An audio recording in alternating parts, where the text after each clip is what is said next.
என்ன விஜய்னா சினிமாவில் நடித்தப்போ தான் நீங்கள் நடித்த படத்தை ரிலீஸ் பண்ணும்போது 1000 2000 இன்னும் அதுக்கு மேலாக வசூல் பண்ணி வசூல் ராஜாவாக இருந்தீங்க.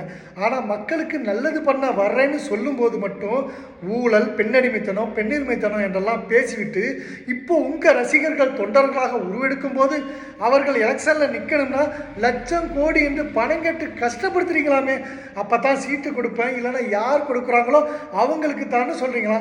அது மட்டும் இல்லாமல் கீழ் வகுப்பு பெண்களை எல்லாம் கை தூக்கி விடாமல் அவர்களெல்லாம் அலட்சியம் செய்து அவமானப்படுத்தி அவளுக்கு ரொம்ப கேவலப்படுத்தியிருக்கீங்களே.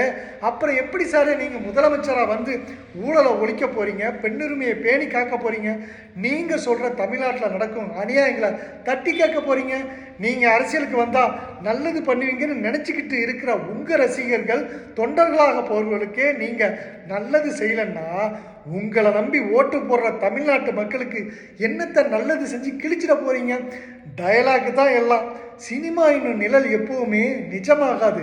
கேரியரின் உச்சத்தையே போட்டுட்டு வந்திருக்கேன்னு சொல்கிற நீங்கள் உங்கள் வீணா போன அரசியல் லட்சியத்தை எல்லாம் தூக்கி போட்டுட்டு லட்சம் கோடியாக கொட்டக்கூடிய சினிமா என்னும் நிழல்ல சாய்ந்து சொகுசு என்னும் வாழ்க்கையில கேரியரின் உச்சத்தில் இருக்கிறோம் என்ற மமதையின் போதையில மிதந்து கொண்டே பழைய பழப்பு போய் பாருங்க சார்.